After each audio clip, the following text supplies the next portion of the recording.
کہتے ہیں اور پھر ڈٹائی کے ساتھ یہ بھی کہیں کہ ہم مسلمان ہیں اور غیر احمدی کافر ہیں.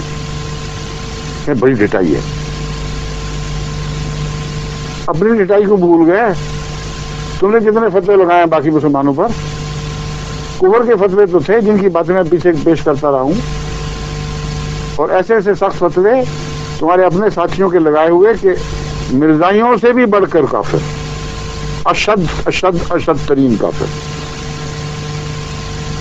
تو ڈٹائیاں اگر سیکھی ہیں تو تم لوگوں سے سیکھی ہیں. پھر 1300 سال تم لوگوں نے وہ فتویٰ بازیاں کی ہیں، ایسے ایسے خوفناک فتوے لگائے ہیں، مگر ایک فرق کے ساتھ، اس کو تم چھپا نہیں سکتے. میں تمہیں کھول کر بتانا چاہتا ہوں کہ تمہیں کوئی حق نہیں تھا کسی کے عقیدے کے خلاف فتویٰ لگانے کا. اگر ایک شخص کہتا ہے کہ میں محمد رسول اللہ صلی اللہ علیہ وسلم کو تسلیم کرتا ہوں، تو کسی کا کوئی حق نہیں کہ یہ کہے کہ تم محمد رسول اللہ علیہ وسلم کو سچا نبی نہیں مانتے. اس پہلو سے آج تک یہ بات احمدیہ نے یہ نہیں کہا کہ جو کہے میں محمد رسول اللہ کو سچا مانتا ہوں، ہم کہتے ہیں وہ جھوٹا مانتا ہے. جو کہے میں مسلمان ہوں، اس کے مذہب کا کوئی اور نام رکھا جائے. احمدی مسلمان، غیر احمدی مسلمان، احمدی مسلمان، غیر احمدی مسلمان، اتنا زیادہ کثرت سے ہمارے لٹریچر میں یہ محاورے بھرے پڑے ہیں کہ کوئی آدمی ذرا سے بھی آشنائی رکھے تو یہ جان لے گا کہ مسلمانوں کی دو قسمیں ہیں. ایک وہ جنہوں نے مسیح کا انکار کیا ہے، اور ایک وہ جنہوں نے نہیں کیا. ہم جب کفر کہتے ہیں تو ہم کہتے ہیں اس کفر کی بات کرتے ہیں جس پر تم فخر کر رہے ہو.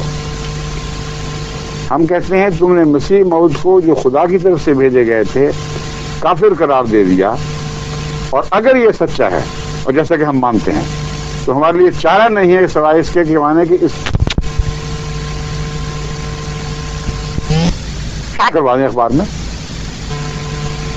وہ سچا مسلمان ہوگا، اور اگر وہ کافر کہے گا تو تم لوگوں کو یہ غیظ و غضب دلواؤ گے، کہو گے دیکھو اپنے آپ کو اس کو ماننے والوں کو تو یہ مسلمان کہتے ہیں اور نہ ماننے والوں کو کافر کہتے ہیں. کافر اس کا جس کے کفر کرنے پر تم فخر کر رہے، جھوٹ بات منسوب نہیں کی گئی. ہمیں تم محمد رسول اللہ کا کافر کہتے ہو، ہمیں تم کلمے کا کافر کہتے ہو، یہ جھوٹ ہے.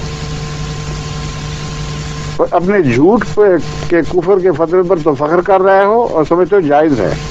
ہمارا سچا کفر کا فتویٰ جو تمہارے بیان کے عین مطابق ہے، اسے تو تمہیں سر آنکھوں پر قبول کرنا چاہیے کہ جزاک اللہ. اگر یہ مراد ہے کہ حضرت مرزا صاحب کے کافر ہو کر ہم کافر بنے ہیں تو ہمیں منظور ہے. جھگڑا کس بات کا؟ آپ کی تو ہم نے تائید کر دی. یہ عوام کو مشتعل کرنے کی باتیں، اس میں کچھ بھی حقیقت نہیں ہے.